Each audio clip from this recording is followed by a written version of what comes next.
Assalomu alaykum va rahmatulloh. Birodarlar, yaxshimisizlar?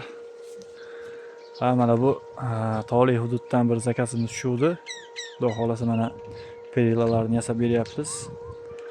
Mana stoykalar o'zi qo'yilgan ekan, mana orasi 1,5 metrdan qo'yilgan o'lchab.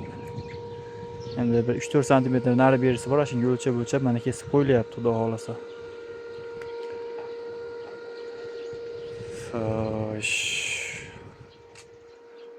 Şu mana uni orasi 70 santimetr, mana undan bu pastligiga doğru 70 santimetr. Buni orasi 6 santimetr qolyapti. Endi bu yerga hech narsa qo'yilmaydi. Shu mana shu holatda, ochiq holatda qoladi o'zi. O'zi yaqinlik uchun shart emas qo'yishlik. Akalar mana ishimiz. Mana gullardan olib keldik. Mana shulardan qo'yiladi. Orasiga palchkalari ham bor. Xudo xolasa ular naryoqda ekan endi.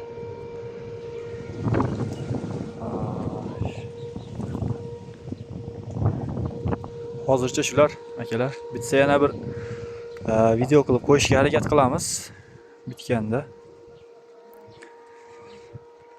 Lekin manzara zo'r ekan, lekin bahavo dam oladigan joylar. Olib bir